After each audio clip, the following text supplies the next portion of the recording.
আসসালামু আলাইকুম। ক্ষুদ্র খামারের পক্ষ থেকে আপনাদের সবাইকে জানাচ্ছি আন্তরিক অভিনন্দন, শুভেচ্ছা এবং সাদর সম্ভাষণ।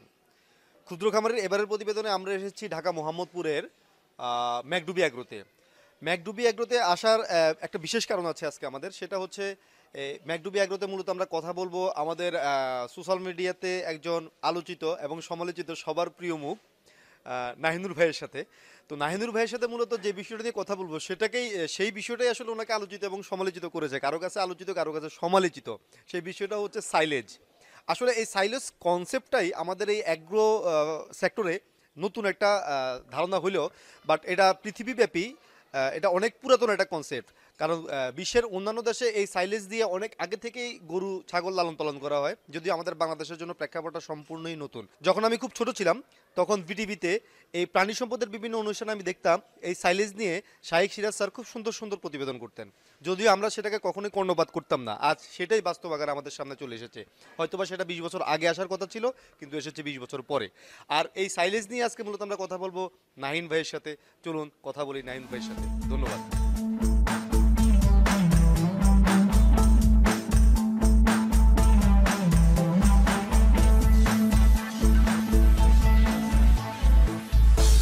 ক্ষুদ্র খামারি বন্ধুরা, দেখতেই পাচ্ছেন আমার পাশে যে মহান ব্যক্তিটি বসে আছেন তিনি নাহিনুর ভাই, আমাদের সবার প্রিয় মুখ, আলোচিত পাশাপাশি সমালোচিত। আচ্ছা নাহিনুর ভাই, কেমন আছেন? ভালো আছি আপনাদের দোয়ায়। আচ্ছা ভাই, এই আপনাকে এই আলোচিতর পাশাপাশি সমালোচিত বলা হয় কেন আসলে? আসলে আলোচিত সমালোচিত ঠিক জানি না। আমি নিজে যেটা জানি এবং সেটা অ্যাপ্লাই করে ভালো কিছু পেলে সেটা সবাইকে বলার বা জানানোর চেষ্টা করি।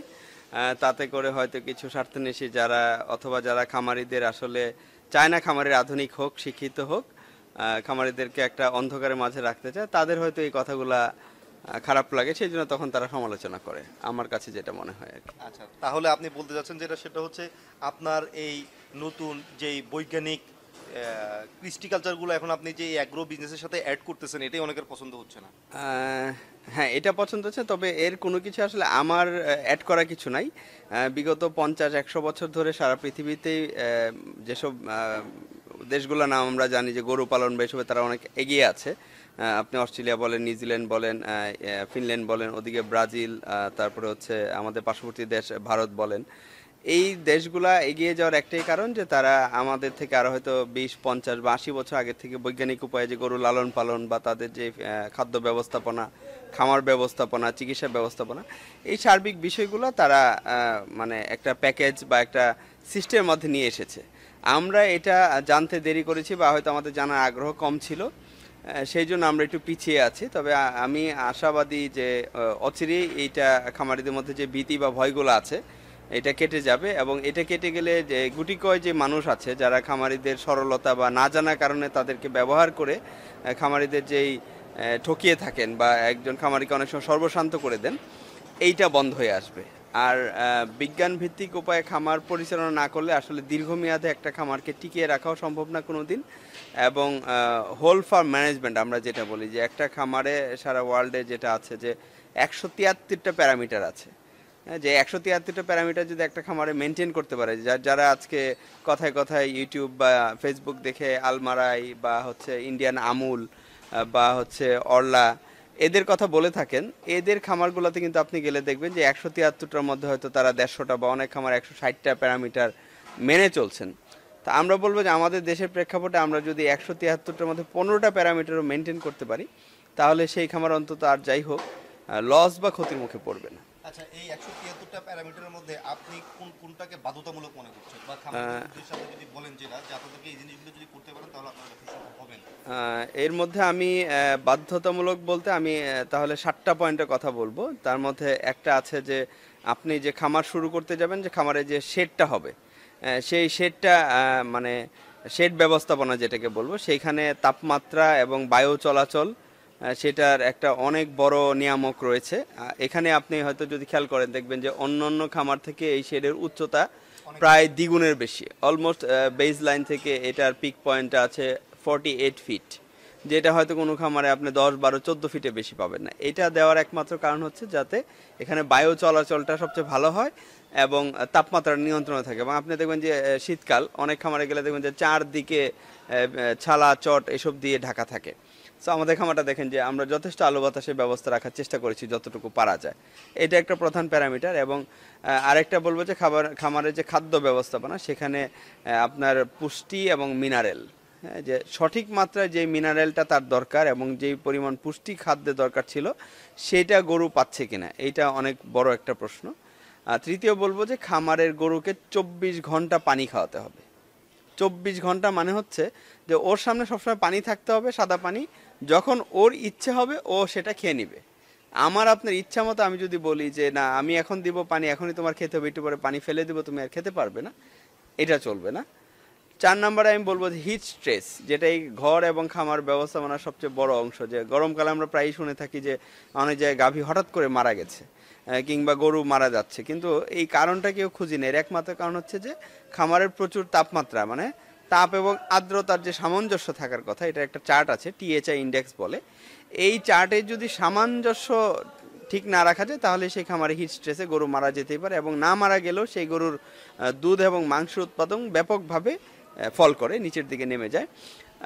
পঞ্চম আমি যেটাকে বলবো যে সেটা হচ্ছে যে খামারের ঔষধ এবং যারা দুধের খামার করবেন তাদের গর্ভবতী গাভীর যে ব্যবস্থাপনা আছে, যে গর্ভবতী গাভীর ক্ষেত্রে যেটা আমরা বেশিরভাগ সময় দেখি যে বাচ্চা হতে গিয়ে টানা হেঁচড়া করতে হয়, ফুল পড়ে না ঠিক মতো, বা ফুলটা হাত দিয়ে টেনে ফেলতে হচ্ছে।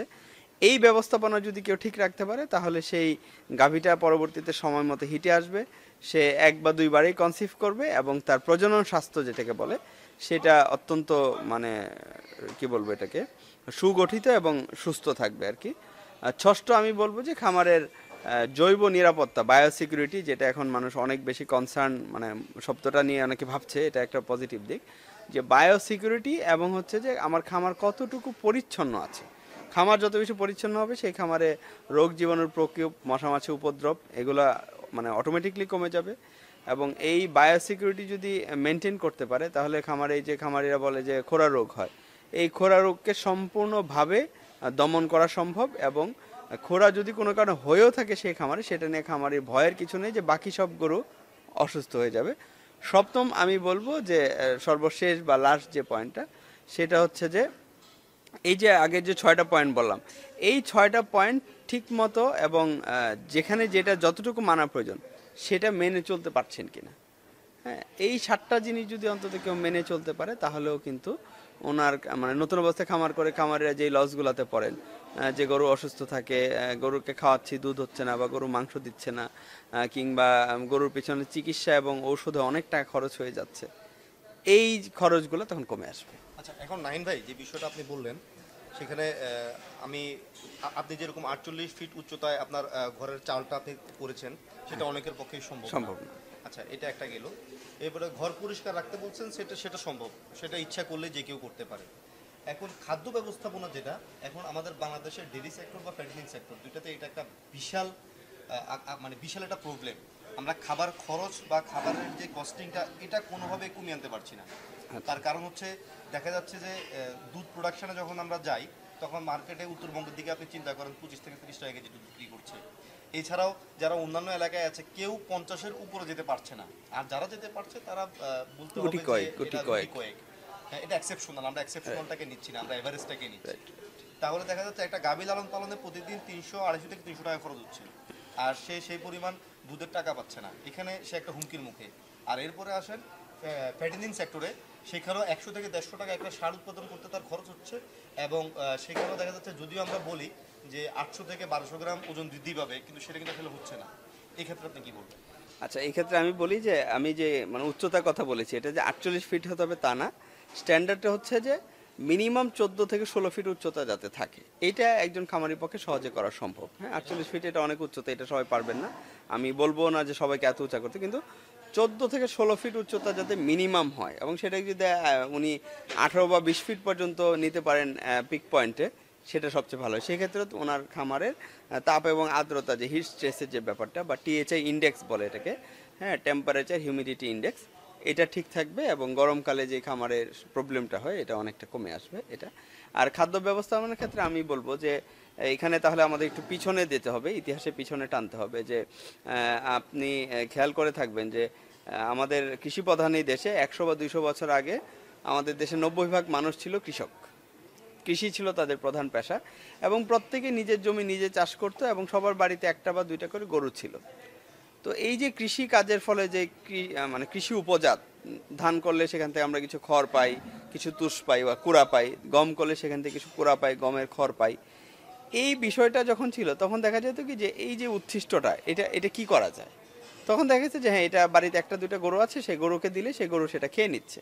তখন এটা খুবই ফ্রি বা একটা সস্তা জিনিস ছিল, এবং এই ধারাটা চলে আসছে দীর্ঘদিন ধরে বা দীর্ঘ সময় ধরে। কিন্তু 50 দশকের পর থেকে দেখা গেল যে বাইরের যে কান্ট্রিগুলো আছে, যারা এখন গরু পালনে বা গরুর মাংস রপ্তানিতে বা দুধ উৎপাদনে সারা বিশ্বে 1 থেকে 5 বা 10 নম্বরে আছেন, তারা কিন্তু এই ধারা থেকে বের হয়ে আসছে। তারা গরুকে এই যে সাইলেজ, আপনি যেটা বলছেন যে সাইলেজের সাথে পরিচয় করেছে, সাইলেজ আর কিছুই না, জাস্ট যেই কাঁচা ঘাস বলেন বা যে কোনো একটা ফ্রেশ জিনিসকে, সেটা ভুট্টা হতে পারে, সেটা সুগার কেন হতে পারে, সেটা রাইস হতে পারে, সেটা ট্রিটিক্যালি হতে পারে, সেটা হুইট হতে পারে, গম হতে পারে, অনেক কিছুকে সাইলেজ করা সম্ভব। তো এইটাকে মানে নির্দিষ্ট একটা প্রক্রিয়ার মধ্যে দিয়ে সংরক্ষণ করা, বা আমি বলি সাইলেজকে গরুর আচার। আমরা আচার যেভাবে সংগ্রহণ করি যে আম পাওয়া যায় বছর একটা নির্দিষ্ট, সারা বছর আমের আচার করলে আমের একটা ফ্লেভার বা স্বাদ পাওয়া যায়, জামের আচার করলে সেটা পাওয়া যায়। সাইলেজটা হচ্ছে গরুর একটা আচার, যে আচারটা করার মাধ্যমে আপনি সেখানে কিছু বাড়তি পুষ্টি যোগ করতে পারছেন, এবং কাঁচা ঘাস বা ওই ফসলটা যেই পুষ্টিমান ছিল প্রাকৃতিকভাবে সেটা কিন্তু অক্ষুণ্ণ থাকছে। সেটা অক্ষুণ্ণ থাকার পাশাপাশি এতে কিছু বাড়তি উপকারী ব্যাকটেরিয়া এবং বাড়তি কিছু অ্যাসিড যুক্ত হচ্ছে, অর্গানিক অ্যাসিড যেটাকে বলি, এবং এটা যুক্ত হওয়ার ফলে কিন্তু ওই যে আপনি বলেন যে গরুর খাবারে খরচ বেশি, যে দুধের ক্ষেত্রে একজন খামারি খরচ অনেক বেশি হচ্ছে, সে দুধের দাম 30 থেকে 50 টাকা গড়ে আমাদের দেশে এখনও দুধের কেজি পাওয়া যায়। এখন আপনাকে বুঝতে হবে যে সে আসলে এই যে 30 বা 50 টাকা, সে কি কখনো হিসাব করেছে যে আমার আজকে গরুটার দুধ কতটুকু, যে 30 টাকা আমার প্রোডাকশন, মানে আমার আয় কতটুকু, আর পিছনে আমি খরচ করব কতটুকু, এবং এই গরুটা যখন বাচ্চা দেওয়ার 3 মাস পরে দুধ কতটুকু দিত তখন তার পিছনে খরচ কত, বাচ্চা দেওয়ার 8 মাস পরে সে দুধ কতটুকু দিত তখন খরচ কত, এই হিসাবটা আমাদের খামারের কখনো করে না। আমরা মাঠ পর্যায়ে দেখেছি, বা আমাদের খামারিদের একটা সোসাইটি আছে, সেই সোসাইটির সুবাদে সারা দেশে অনেক খামারিদের সাথে কথা এবং কাজের মাধ্যমে আমরা যেটা দেখেছি যে খামারিরা সারা বছর দুধের গরুর ক্ষেত্রে একই খাবার তাকে দিয়ে যাচ্ছে, অথচ দেখা যাচ্ছে সেই গরুটা হয়তো তখন একসময় 10 লিটার দুধ দিত, তখন 2 লিটার দুধ দিচ্ছে, অথবা সেই গরুটা তখন হয়তো প্রেগনেন্সি লাস্ট স্টেজে আছে, এত খাবার তার প্রয়োজন নেই, কিন্তু সে কিন্তু ওই আগের হিসাবে তাকে খাবার দিয়ে যাচ্ছে, কিন্তু সে তাকে 30 টাকা ধরে, আগে হয়তো 300 টাকা দিত, এখন 60 টাকা দেয়, কিন্তু ওকে গড়ে ওই 150 টাকা করে খাওয়াই যাচ্ছে। এটা তার জন্য একটা লস। এই ক্যালকুলেশনে বুঝতে হবে যে আমার ইনপুট আউটপুটের রেশিওটাকে সবসময় আমাকে একটা ব্যালেন্স মানে ফিগারে রাখতে হবে, যাতে আমি লসে না যাই। আরেকটা জিনিস যেটা হচ্ছে যে আমাদের খামারের যে কুড়া, ভুসি বা খড়, এই 3টা উপাদান আমাদের দেশে সমাদৃত, এবং খামারের এইটার উপর ভিত্তি করে গরু লালন পালন চিন্তা করেন। এখন আপনি একটা জিনিস খেয়াল করেন, এই যে খড়, এটা হচ্ছে ধানের একটা উপজাত বা সর্বশেষ অংশ, যেটাকে ড্রাই করার পরে তাতে প্রচুর পরিমাণে লিগনিন থাকে, এবং এই লিগনিনকে ব্রেকডাউন করতে গরুকে প্রচুর শক্তি খরচ করতে হয়। একইভাবে কুড়া এবং এই যে ভুসি, এই ক্ষেত্রে একই কথা, যে এটা ধান এবং গমের উচ্ছিষ্ট। এই উচ্ছিষ্ট হওয়ার কারণে এই খাবারটা যখন আমরা গরুকে দেই, তখন এই খাবারটা হজম করে সেখান থেকে শক্তি অর্জন করে তা থেকে দুধ এবং মাংস উৎপাদনের ক্ষেত্রে গরুকে তার প্রয়োজনীয় যে শক্তিটা ছিল সেখান থেকে খরচ করে ফেলতে হয়, যার জন্য তখন তার দুধ এবং মাংস উৎপাদন কমে আসে। এখন একজন খামারি যখন আধুনিকভাবে লালন পালন করতে যাবেন, তখন কিন্তু তাকে বুঝতে হবে যে আমার গরুর ওজন কত, সে দুধ কতটুকু দিচ্ছে, তার প্রতিদিন কি পরিমাণ শক্তি এবং এনার্জি মানে ক্যালোরি দরকার, এবং আমি দিচ্ছি সেখান থেকে কতটুকু সে পাচ্ছে, কতটুকু তার শরীরে উৎপাদনে কাজে লাগছে। এই হিসাবটা আমরা কখনো করি না। এই হিসাবটা যদি খামারিরা করতে শিখে যায়, তাহলে কিন্তু যে আপনি বললেন যে 150 টাকা মাংসের গরুর ক্ষেত্রে বা 300 টাকা একটা দুধের গরুর ক্ষেত্রে, 300 টাকা কিন্তু মানে আমার যদি আমাদের এক্সাম্পল যদি আমরা ধরি, আমরা 20 লিটার দুধ দিয়ে একটা গরুকে হয়তো সারাদিনে 20 কেজি সাইলেজ দিয়ে থাকি, যে 20 কেজি সাইলেজের গড় মূল্য আমাদের কাছে থাকে হচ্ছে 200 টাকার মতো, আর তাকে আমরা 3 বা 4 কেজি দানাদার দিয়ে থাকি। এখন আপনি দেখেন, এই 3 বা 4 কেজি দানাদারের সর্বোচ্চ মূল্য থাকে হচ্ছে 120 টাকা, সর্বনিম্ন মূল্য থাকে 100 টাকা, 25 থেকে 30 টাকা এই দামটা ওঠানামা করে, যেহেতু আমরা আমাদের খাবার নিজেরা বানাই। তাহলে 200 টাকা আর 100 বা 120 টাকা, 300 থেকে 320 টাকা, এই গরুটা কিন্তু আমাকে 20 লিটার দুধ দিচ্ছে। এখন এই 20 লিটার দুধটাকে যদি আমি ক্যালকুলেশন করি, আপনার কথা মতো 30 টাকাও যদি ধরি 600 টাকা, যদি 50 টাকা ধরি 1000 টাকা, সে কিন্তু 50 টাকা দুধ যেখানে দুধের লিটার, সেখানে এই 300 বা 320 টাকায় খাবে, যেখানে 600 টাকা দুধের লিটার সেখানে কিন্তু 300-320 টাকাই খাবে। কিন্তু আমি কিন্তু এই গরুটাকে বাচ্চা দেওয়ার 4 মাস পর থেকে আর এই দুধ 20 লিটারও পাবো না, খাবারও এই পরিমাণ দেবো না। তার দুধ কমতে থাকবে প্রতি মাসে, আমার খাবার কিন্তু গ্রেজুয়ালি কমে আসবে। সো এই যে হিসাবটা, এই হিসাবটা আমাদের খামারিদের জন্য বোঝা এবং মাথায় ধারণ করাটা খুব জরুরি। হ্যাঁ, আমি বলবো না যে হ্যাঁ না সব খামারি সাইলেজ খাবেন, কিন্তু আমরা সাইলেজ খেয়ে ভালো ফল পেয়েছি, দুধ উৎপাদন বেড়েছে। আমাদের খরচ আগে যা ছিল আমরা খরচ তাই রেখেছি, আমরা খরচকে আমাদের ক্ষেত্রে কমাইনি। যে আগে যে গরুটাকে আমরা কুড়া ভুসি খড় ঘাস দিয়ে 300 টাকা দিতাম, এখনও তাকে আমরা 300 টাকা দিই, কিন্তু আগে সে হয়তো 10 থেকে 12 কেজি খাবার পেতো, এখন 300 টাকায় আমি তাকে কিন্তু 24 কেজি খাবার দিচ্ছি। আচ্ছা নাইন ভাই, আপনি যে এই 50 বছর বা 100 বছর আগের যে গ্রাম বাংলার ঐতিহ্যকে চিনে নিয়ে আসলেন, সেই হিসেবে আমি একটা কথা বলতে চাই। সেটা হচ্ছে আমি নিজেও ছোটবেলায় দেখেছি বা আমার মার মুখে শুনেছি যে একটা সময় ছিল যখন মানুষ একটা গাভী বা দুইটা গাভী লালন পালন করেই তার সংসারটাকে খুব সুন্দরভাবে চালাতে পারত। কিন্তু এখন আমরা 50টা 100টা গাভী পালন করে সেটা পারতেছি না। শুধুমাত্র খাবারের দামটাকে আমি এখানে মুখ্য বিষয় হিসেবে ধরবো। তার কারণ হচ্ছে তখন দুধের দাম কম ছিল, তখন গাভীর দামও কম ছিল এবং জীবনযাত্রার মানও তখন অনেক কমে বোধে সম্ভব হতো। কিন্তু এখন দেখা যাচ্ছে যে মানুষের যেমন খরচ বেড়েছে, টাকার মান বেড়েছে, ঠিক তেমনি কিন্তু দুধের দামও বেড়েছে। কিন্তু ওই মানুষ সংসারটাকে এখন আর ওই একটা গরু গাভী বা দুইটা গাভীতে লালন পালন করতে পারতেছে না। কিংবা তখন দেখা যেত যার একটা গাভী আছে, দুইটা হালের গরু আছে, সেই ছিল এলাকার সবচেয়ে প্রভাবশালী ব্যক্তি। কিন্তু এখন সেটা কেন সম্ভব হচ্ছে না? এখন সময় যে আপনি যে কথাটা আগে বলেন যে আগে উৎপাদন খরচও কম ছিল, দুধের দাম কম ছিল, জীবনযাত্রার মানও কম ছিল। এখন মধ্য আয়ের দেশ হওয়ার কারণে আমাদের সব দিক দিয়ে জীবনযাত্রার মান বেড়েছে, খরচও বেড়েছে, আমাদের টাকার ভ্যালু বেড়েছে। কিন্তু এখন এখানে যে ব্যাপারটা হয়েছে যে আগে কিন্তু যে আপনি বললেন যে একটা বা দুটো গাভীর যে কথা, বেশিরভাগই দেশি গাভী ছিল এবং সেই দেশি গাভী থেকে 2 বা 3 লিটার দুধ দিয়ে দেখা যেত যে সংসারের পুষ্টির চাহিদা পূরণ হয়ে যেত এবং সেখান থেকে উদ্বৃত্ত কিছু দুধ বাজারে বিক্রি করে বাড়তি কিছু টাকা ইনকাম হতো। তো এখন যখন বড় আকারের গরু পালন এবং বড় আকারের গাভী পালনের ব্যাপারটা এসেছে, কিন্তু এর খরচ বাড়ার সাথে মানুষের খাবারের এই যে আমি একটু আগে যে বললাম সামঞ্জস্য, এই সামঞ্জস্যটা এখন কেউ চিন্তা করছে না। আমি আপনাকে একটু আগে যে হিসাবটা দিলাম যে আপনি 20 লিটার আরও ছোটো হিসাবে চলে আসেন, যে 10 লিটারের ক্ষেত্রে যদি চিন্তা করেন, 10 লিটার একটা গাভীর ক্ষেত্রে কিন্তু আমি ওই যে সাইলেজ দেবো 10 থেকে 12 কেজি, তাকে দানাদার খাবার দেবো 2 বা 3 কেজি। এই যে 2 বা 3 কেজি খাবার এবং এই যে 10 বা 12 কেজি সাইলেজের কথা বলছি, যে আমরা যে সাইলেজ খাওয়াচ্ছি, বা যদি কাঁচা ঘাস দিতে পারতাম সেক্ষেত্রে আর একটু খরচ কমে যেত। ওই যে সাইলেজটা কমিয়ে আমি কাঁচা ঘাসটা একটু বেশি দিতাম, সেক্ষেত্রে হতো কি আমার যে উৎপাদন খরচ এবং আমার গাভীকে দেওয়া খাদ্যের খরচ, ইনপুট আউটপুটের যে হিসাবটা, এই রেশিওটা আমরা মেনটেন করে চলি যে হ্যাঁ এই গাভীটা এখন ড্রাই হয়ে গেছে, ও খাবার দুধ দিচ্ছে না, ওর তাহলে এখন 2 কেজি দানাদার 5 কেজি সাইলেজ হলে চলে যাচ্ছে, বা 10 কেজি ঘাস আর 2 কেজি দানাদার হলে চলে যাচ্ছে। এই হিসাবটা যদি আপনি এখন আবার এই যে আপনাদের যে সব মাধ্যম আছে, এই মাধ্যমে যদি গ্রাম বাংলার যে কৃষক আছে, যে 5টা গরু আগে 2টার বদলে এখন 5টা গরু পালছে, তাকে যদি আপনি এই খরচটা বা এই সামঞ্জস্যের সূত্রটা শিখিয়ে দিতে পারেন, তাহলে দেখবেন সে কিন্তু আবার আগের মতো এই টাকাতে সংসার চালাতে পারছে। ডেইরি সেক্টরে এখন যে একটা প্রবাদ বাক্য চলে এসেছে সেটা হচ্ছে নো ঘাস নো খামার, কিংবা গাভীর মুখে দিলে দিলে ঘাস দুধ পাবে 12 মাস। এখন আপনি কি বলতে চাচ্ছেন যে যদি ঘাস না থাকে, শুধুমাত্র সাইলেজ এবং দানাদারের উপরে ডিপেন্ড করে একটা মানুষ ডেইরি কিংবা ফ্যাটেনিং করতে পারবে? ফ্যাটেনিং করতে পারবে, কিন্তু ডেইরির ক্ষেত্রে কাঁচা ঘাসের মানে সাইলেজের সাথে অবশ্যই তাই কাঁচা ঘাস দিতে হবে। এবং আমি কিন্তু আপনাকে আগেও বলেছি যে সাইলেজটা কিন্তু সংরক্ষণ করার পরে ঘাসের যে গুণাগুণ এবং পুষ্টিমান ছিল তা কিন্তু অক্ষুণ্ণ থাকে। আমি আপনাকে আরও সহজ ভাষায় চেষ্টা করি একটু বোঝাতে, যে আমরা গ্রিন টি খাই, আমরা ব্ল্যাক টিও খাই, গ্রিন টি খাই। গ্রিন টিটা আমরা কেন খাই, যে ওখানে চা পাতাটা একদম সবুজ আকারে থাকে। সো ওই চা পাতার মধ্যে মানে কাঁচা পাতার যে গুণাগুণ, সেই গুণাগুণটা রয়ে গেছে, এই জন্য আমরা গ্রিন টিটাকে বেশি প্রিফার করি বা স্বাস্থ্যসম্মত মনে করি। আপনি সাইলেজটাকে একটা গ্রিন টিও বলতে পারেন। সো এই ক্ষেত্রে আপনি গাভীর ক্ষেত্রে কাঁচা ঘাসটা দিলে আপনার উৎপাদন এবং খরচ, উৎপাদন বাড়বে, খরচ কমবে। সাইলেজের যে আমার কাঁচা ঘাসের গুণগত মান অক্ষুণ্ণ আছে, তাহলে কাঁচা ঘাসের আর দরকার কি? আমি সাইলেজটা দিয়েই তাহলে কেন এটাকে মেকআপ করতে পারছি? মেকআপ করতে পারবো, কিন্তু সাইলেজটা আমাদের দেশে কিন্তু আরও 8-10 বছর আগে মানে 80-র দশকে বাংলাদেশ সেনাবাহিনী এটাই ব্যবহার শুরু করেছে এবং তাদের ডেয়ারি ফার্মগুলোতে এখনও এটা ব্যবহার হচ্ছে। তো যেহেতু সেনাবাহিনী একটি বিশেষায়িত প্রতিষ্ঠান, যার জন্য সেটা হয়তো জনমানুষের মাঝে ওইভাবে প্রচার প্রচারণা পায়নি, কিন্তু আজ থেকে আরও 5-7 বছর আগে কিন্তু বাংলাদেশে কিছু খামারিও সাইলেজ ব্যবহার করেন এবং সাইলেজের মাধ্যমে তারা গরু মোটা তাজাকরণ করছেন বা দুধের গরু পালছেন।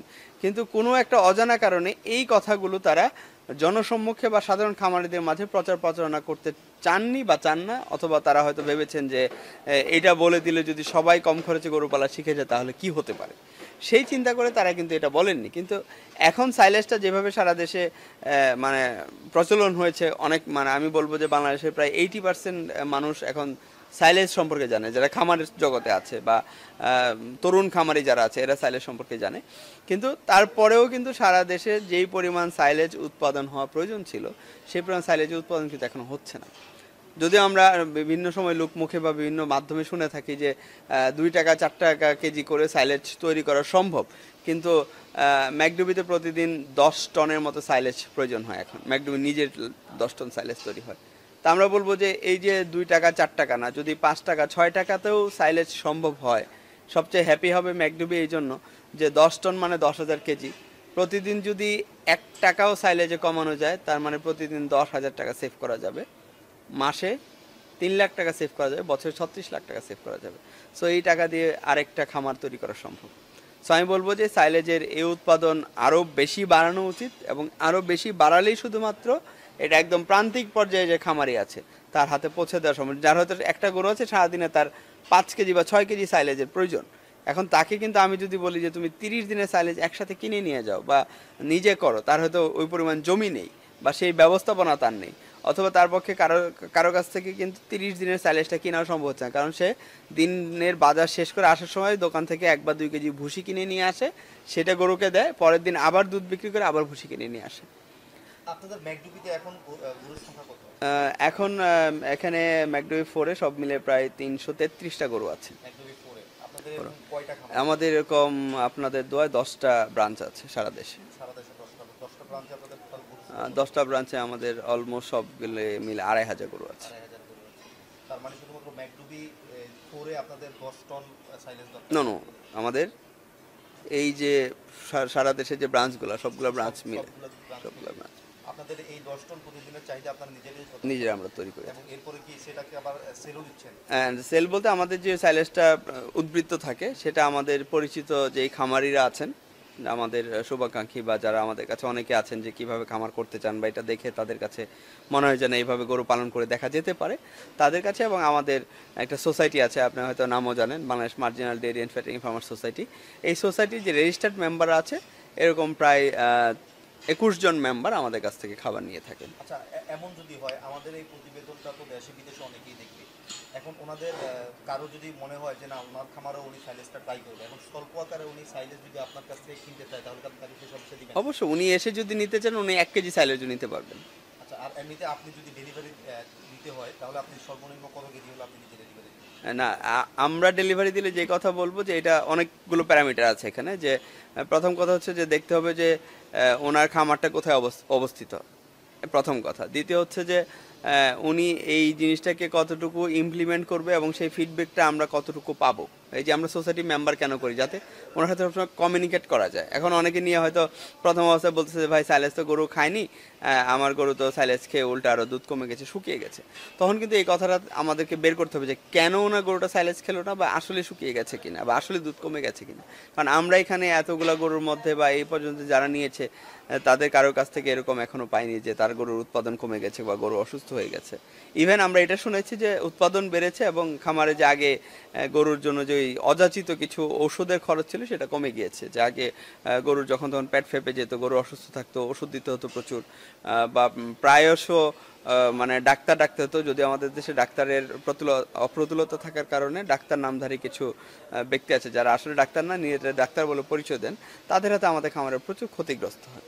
এখন এইসব কারণে আমরা কিন্তু এই খামারিদের কিছু ডেটা আমাদের কাছে রাখতে চাই, এই জন্য সোসাইটির মেম্বার হতে বলি ভাই। এখন একজন খামারি যদি আপনি যেটা বলেন যে সর্বনিম্ন কত পরিমাণে, এখন মোহাম্মদপুর থেকে যদি একজন খামারি কেরানীগঞ্জে নিতে চান, উনি 1 টনও নিতে পারবেন চাইলে। এখান থেকে হয়তো কেরানীগঞ্জের একটা ছোট ট্রাকের ভাড়া 1,1200-800 টাকা বা সর্বোচ্চ। হ্যাঁ, সেই ক্ষেত্রে এখন দেখেন একজন যদি বলে যে ভাই আমি চিটং 1 টন সাইলেজ নিতে চাই, পাঠানো যাবে, কিন্তু সেটা যদি আমি ট্রান্সপোর্টে পাঠাতে চাই তারপরে কিন্তু 1 টনের ট্রান্সপোর্টের ভাড়া আসবে প্রায় 3,000 টাকা। অথবা আমি যদি এটাকে ট্রাক দিয়ে পাঠাতে চাই, 1 টনের একদম ছোট্ট একটা ট্রাকে যদি 1 টন খাবার পাঠাতে চাই, সে চিটং মতো ভাড়া নেবে কমপক্ষে 8 থেকে 10,000 টাকা। সেক্ষেত্রে কিন্তু এই খামারের সাইলেজের দাম তখন পড়ে যাবে যেই মূল্যে কিনে নিয়েছে তার সাথে আরো 10 টাকা তাকে ট্রান্সপোর্ট অ্যাড করতে হবে। হ্যাঁ, তো সেই ক্ষেত্রে আমরা বলি যে মানে কাছাকাছি যারা আছে যে তারা ছোট আকারে নিয়ে যে, এখন কেউ হয়তো ঢাকায় এসেছে, হ্যাঁ যাওয়ার সময় 20 কেজি সাইলেজ সাথে করে নিয়ে যেতে পারে, সেটা চিটাং হোক, দেশের যেই প্রান্তে হোক। আচ্ছা, এমনিতে আপনাদের সেল প্রাইস যেটা সেটা হচ্ছে প্রতি টন কত করে সেল করেন? আমাদের কাছে এখন যে সাইলেজগুলো আছে, ভুট্টার সাইলেজ আছে এবং ধানের সাইলেজ আছে। ধানের সাইলেজ, এটা কি মিল্কিং ভুট্টা? হ্যাঁ হ্যাঁ, মিল্কিং স্টেজের আমাদের যে সাইলেজগুলো, এটা পুরো ক্রপ মানে পুরো ফডার মানে ঘাস সহ আমরা ফসলটাকে করি। ধানের ক্ষেত্রে কিন্তু সেখানে ধান গাছ এবং ধান দুইটাই থাকে। ওটার দাম এখন আছে 13 টাকা এবং ভুট্টারটা এখন আছে 10 টাকা, মানে 10,000 এবং 13,000 টাকা টন। তবে এখানে কথা আছে যে কেউ যদি একসাথে 13 টন, একজন বড় খামারি উনি একসাথে বললো যে না ভাই আমি একসাথে 13 টন নিব বা এক মাসে খাবার একবারে নিব, সেই ক্ষেত্রে কিন্তু ওনার এই ভুট্টা এবং ধান উভয় ক্ষেত্রে আরও 1.5 টাকা করে খরচ কমে যাবে।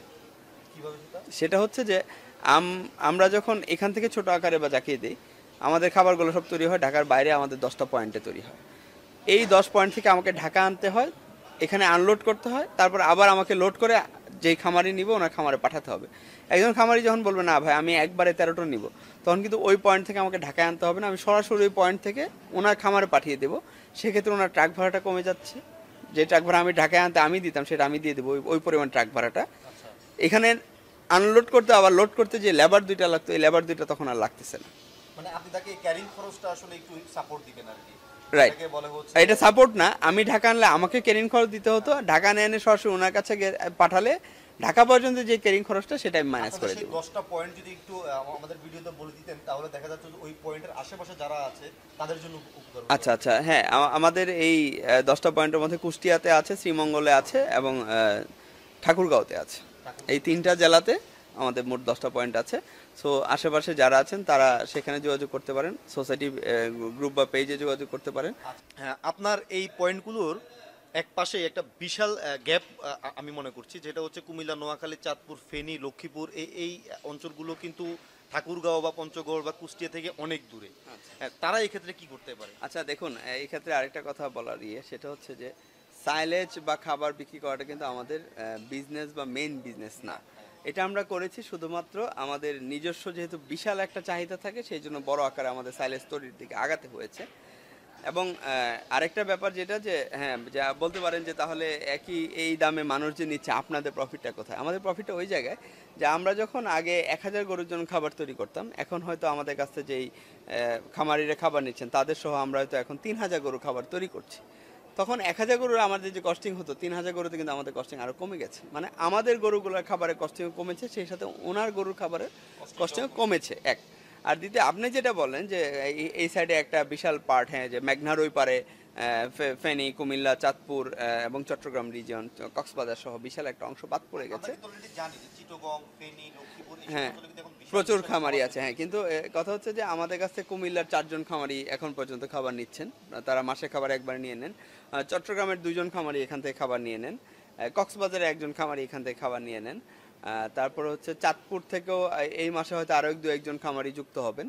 হ্যাঁ, তারা এক মাসে খাবার নেওয়াতে যেটা হচ্ছে যে কুমিল্লার যে 4 জন আছে তারা 2 জন করে একসাথে নেন, তাতে করে তাদের ট্রাক ভাড়াটা তখন কমে আসে। এবং আমাদের কাছে যখন মানে সুযোগ সুবিধা থাকে, তখন আমাদের নিজস্ব যে ট্রান্সপোর্ট আছে আমরা চেষ্টা করি সেটা দিয়ে সাপোর্ট দেওয়ার জন্য। সেক্ষেত্রে খামারিদের খরচ আরেকটু কমে আসে। আমরা চেষ্টা করছি যে খামারিদেরকে যতভাবে এই খরচ কমানোর মেসেজটা পৌঁছে বা ছড়িয়ে দেওয়া যায়, এবং উনি যদি মনে করেন যে এইভাবে খরচ কমানো যাচ্ছে বা গিয়েছে, তাহলে উনি কিন্তু নিজেও সাইলেজ তৈরি করে নিতে পারেন। এবং সেই ব্যাপারে আমাদের এখানে যথেষ্ট পরিমাণ প্রশিক্ষণের আয়োজন করা হয় সোসাইটির মাধ্যমে বা হচ্ছে যে খামারিদের উৎসাহ এবং আগ্রহের কারণে। এবং সেখান থেকে শিখে কিন্তু অনেক খামারি সাইলেজ তৈরি করছেন, অথবা এই খাবার মানে আপনি যেটা বলেন যে এত দূরে খাবার নিয়ে যাওয়ার পরেও আগের চেয়ে তার খাবারের খরচ কমেছে, সেটা আপনি হয়তো আমাদের সোসাইটির যে গ্রুপ আছে ওখানে বিভিন্ন সময় খামারিদের যে কথা বা কমেন্ট আছে সেটা দেখলে কিছুটা আঁচ করতে পারবে। আচ্ছা, কোনো খামারি যদি আপনার কাছ থেকে সাইলেজ নেওয়ার পরে 1 বা 1.5 মাস পরে বা 3 মাস পরে বা 6 মাস পরে দেখতে পেল যে সেই সাইলেজটাতে ফাঙ্গাস পড়ে গেছে বা সাইলেজটা নষ্ট হয়ে গেছে, সেই ক্ষেত্রে কি আপনি কোনো দায়ভার? অবশ্যই, এই ক্ষেত্রে 6 মাস না, খামারি নেওয়ার পরেও যদি বলেন যে ভাই আমার এই 3টা বস্তার সাইলেজ নষ্ট হয়েছে, সেটা আমরা সম্পূর্ণরূপে রিফান্ড করে দেই আমাদের খরচ। সেটা যেই পরিমাণই হোক, একটা খামারি যদি বলে যে ভাই আমার 10 কেজি নষ্ট হয়েছে, পরের বার খাবারের সাথে 10 কেজি সাইলেজ বেশি দিয়ে দেওয়া হয়, টাকাটা মাইনাস করে দেওয়া হয়। আরেকটা বিষয় হচ্ছে, এখন আপনার পয়েন্ট থেকে আপনার এখানে আসার পরে যে সাইলেজটা আপনি ডেলিভারি করেন, যেটা 13 টন যে কিনবে তার জন্য সেই কস্টটা আপনি শেয়ার করে দেন সেখানে। এখন যে ব্যক্তিটা কুমিল্লা, নোয়াখালী, চাঁদপুর নিবে, সে তো আসলে আপনার মানে ওইখান থেকে এখানে এসে বা এখান থেকে ওইখানে যাওয়া তো একই বিষয়টা হয়ে দাঁড়ায়। না না, সেক্ষেত্রে যখন কি আপনি স্যাক্রিফাইস করেন? না না অবশ্যই করি। যখনই ব্যাপারটা হচ্ছে স্যাক্রিফাইসের ব্যাপারটা, তো এটা স্যাক্রিফাইসের না, ইটস এ ম্যাটার অফ মানে কি বলবো যে আমার ট্রান্সপোর্টেশনের দূরত্বটা কতটুকু কমেছে। কুষ্টিয়া থেকে আমার একটা ট্রাক ঢাকা আসবে, এখান থেকে আবার কুমিল্লা যাবে, এই যে ব্যাপারটা, আর একটা ট্রাক সরাসরি কুষ্টিয়া থেকে কুমিল্লা চলে যাবে, সেখানে কিন্তু আমার ট্রান্সপোর্টেশনের ক্ষেত্রে অনেকটা দূরত্ব কমে আসবে। এবং এই যে এখানে আমার লোড আনলোডে দুইটা লেবার, সেক্ষেত্রে কি আপনি 1.5 টাকা করে কম রাখবেন? হ্যাঁ হ্যাঁ, কেউ যদি সরাসরি কিন্তু এখন কেউ যদি বলে যে ভাই আমি 1 টন নিব কিন্তু কুষ্টিয়াতে নিব, তাহলে কিন্তু খরচটা কমবে না। কারণ নিশ্চয়ই আমি 1 টনে একটা ট্রাক ঢাকা থেকে কুষ্টিয়া পাঠাবো না, আবার কুষ্টিয়াতে কুমিল্লা পাঠাবো না। শুধুমাত্র বিগ অ্যামাউন্টের ক্ষেত্রে এটা আরেকটা সম্ভব। বিষয় হচ্ছে, যাদের ক্রয় ক্ষমতার বাইরে, মানে এটা তো একটা হিউজ অ্যামাউন্ট, 13 টন অলমোস্ট 1,30,000 টাকা লাগছে তার। এখন যে এটা করতে পারবে না, এখন সে চাচ্ছে সে নিজে সাইলেজ তৈরি করবে, তার জন্য কি আপনি সংক্ষেপে একটু সাইলেজ বানানোর প্রক্রিয়াটা বলে দিবেন? সাইলেজ বানানোর প্রক্রিয়াটা আসলে এটা খুবই সহজ, যে আপনি যে ফসলে সাইলেজ করতে চান সেই ফসলটার এক এক ফসলের ম্যাচিউরিটি এক এক সময় আসে। ওই ম্যাচিউর সময়ে সেই ফসলটাকে কেটে তারপর এখানে আসলে এটা খুবই সংক্ষেপে মুখে বলে এই জন্য কঠিন, যে কাটার পর সেখানে ময়েশ্চার লেভেলটা এক এক ফসলের ক্ষেত্রে এক এক রকম থাকে, সেটাকে নির্দিষ্ট লেভেলে নামিয়ে আনতে হবে। নামিয়ে আনার পর এবং যে কাটিং মানে চপিং হবে, সেই চপিং সাইজটাও কিন্তু ফসল ভেদে মানে 0.25 থেকে আমরা 1 ইঞ্চি পর্যন্ত করে দেখেছি, যে সেটার ক্ষেত্রেও একটা মানে ম্যাটার মানে কি বলবো এটাকে, যে এই যে সাইজ মানে কাটিং সাইজের উপর কিন্তু সাইলেজের কোয়ালিটি ভ্যারি করে। এবং সেইটা করার পরে হচ্ছে তাকে এই ময়েশ্চার লেভেলটা নির্দিষ্ট লেভেলে নামিয়ে নিয়ে আসার পরে সে চাইলে এখানে অ্যাডিটিভস হিসাবে চিনি ইউজ করতে পারে, আখ ইউজ করতে পারে, মোলাসেস ইউজ করতে পারে, অথবা আমরা ধান গম ভাঙা অথবা হচ্ছে এই সয়াবিনের ভাঙা ব্যবহার করি সাইলেজের সাথে, সাইলেজের কোয়ালিটিকে আপডেট করার জন্য। কিছু কিছু ক্ষেত্রে আমরা ব্যাকটেরিয়ার ইনোকলাম ইউজ করি, যে সাইলেজটা যাতে খুব ভালো এবং দ্রুত হয়। সো এই প্যারামিটারগুলো তার যেটা যেটা তার পক্ষে সম্ভব মেনটেন করে, সেটাকে সে যদি খুব ভালো বায়োরোধী ব্যাগে অথবা ড্রামে অথবা মাটির নিচে সংরক্ষণ করতে পারে, তাহলে 21 থেকে 30 দিন পরে সেটা খাদ্য উপযোগী হয়ে যায়। ধন্যবাদ নাহিন ভাই। ক্ষুদ্র খামারি বন্ধুরা, আমরা এতক্ষণ পর্যন্ত জানলাম কিভাবে সাইলেজ তৈরি করতে হয়, কিভাবে সাইলেজ সংরক্ষণ করতে হয় এবং গোখাদ্য হিসেবে সাইলেজ কতটা উপযোগী। এখন আমরা দেখব নাহিন ভাই তার খামারে সাইলেজটাকে কিভাবে ব্যবহার করে এবং কিভাবে সংরক্ষণ করে, সেটা প্র্যাকটিক্যালি দেখতে যাব। যদিও ভিডিওটা অনেক লম্বা হয়ে যাচ্ছে, সেই বিষয়টা খেয়াল রেখে আমরা এটাকে 2টা পর্বে ভাগ করতে যাচ্ছি, যেটা হচ্ছে আজকের মতো ভিডিওটা এখানেই শেষ করে দিচ্ছি আমরা। নেক্সট ভিডিওতে আমরা দেখাবো নাহিন ভাই তার খামারটাকে কিভাবে পরিচালনা করেন এবং তার খামারের সাইলেজ কিভাবে ব্যবহার করেন। ধন্যবাদ সবাইকে। আমি একটা তথ্য অ্যাড করে দিই খামারিদের ইয়েতে, যেহেতু আপনি বললেন যে খরচের ব্যাপার, একটা মাঝে মাথায় রাখবেন যে আগে একজন খামারি যখন কুড়া ভুসি বা এগুলো খাওয়াতো, সেটা গড় পড়তো কেজি পড়তো 28 থেকে 30 বা 32 টাকা কেজি। এবং যখন সে খড় বেসড মানে গরু লালন পালন করতো, বাংলাদেশের সারা দেশে আপনি ঘুরলে দেখবেন যে 12 থেকে 18 টাকা কেজি পরে 1 কেজি খড়ের দাম, তার চেয়ে বেশি। এটা গড় পড়তো সারা বছর 12 থেকে 18 টাকা। সো 12 থেকে 18 টাকা যে খড়টা দিচ্ছে, সেখানে কিন্তু সেই পরিমাণ পুষ্টি নেই এবং এইটাকে হজম করতে গরুর শক্তি খরচ হচ্ছে বেশি। সেই জায়গায় আপনি 10 থেকে 12 টাকায় যদি ধান বা ভুট্টার সাইলেজ অথবা 30 টাকা দানাদারের বদলে যদি ধান বা ভুট্টার সাইলেজ খাওয়াচ্ছেন, আপনার খরচ কিন্তু অর্ধেক হয়ে যাচ্ছে। এবং আপনি বলতে পারেন যে তাহলে কুড়া ভুসি তো থাকছে না, এখানে কিন্তু ভুট্টাতে দানাদার আছে, ধানে ধান আছে, তার মানে কিন্তু যে দানাদারটা কুড়া ভুসি থেকে আপনি বাদ দিচ্ছেন, সেটা কিন্তু আপনি সাইলেজে পেয়ে যাচ্ছেন। হ্যাঁ, ধন্যবাদ নাহিন ভাই আপনাকে। দর্শক মণ্ডলী, তাহলে আমরা যাচ্ছি দ্বিতীয় পর্বে। ধন্যবাদ সবাইকে। আসসালামু আলাইকুম।